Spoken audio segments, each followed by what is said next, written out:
আগামী 8 এপ্রিল সূর্যগ্রহণ হবে, এটা আমরা সবাই জানি। হ্যাঁ বন্ধুরা, আমরা জানি 8 এপ্রিল সূর্যগ্রহণ হওয়ার কথা ছিল, কিন্তু আমরা দেখছি 7 এপ্রিল সূর্যগ্রহণ হলো। আপনাদের অনেকের মন্তব্য থাকে যে সূর্যগ্রহণ কী জিনিস, অনেকে জানেন না। তো আমরা স্ক্রিনের পাশে দেখিয়ে দিচ্ছি। দেখেন কিভাবে আজকে সকালবেলা আমাদের খুলনায় কেমন দেখা গেছে, সূর্যগ্রহণটা কেমন হয় সেটা দেখালাম আপনাদের। তো এই সময় আমাদের এখানে বৃষ্টি হচ্ছিল এবং পুরো অন্ধকার হয়েছিল।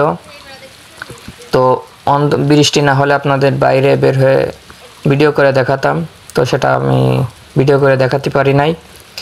তো পুরো অন্ধকার হয়ে গেছিল এবং বিদ্যুৎ চমকাচ্ছিল, মানে কি কব, পুরো ভয়ঙ্কর অবস্থা, এমন অবস্থা।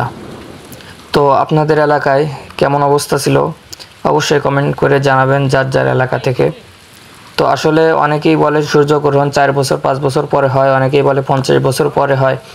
আসলে সূর্যগ্রহণ এটা কয় বছর পরে হয় কেউ সঠিকভাবে জেনে থাকলে অবশ্যই কমেন্টে জানাবেন।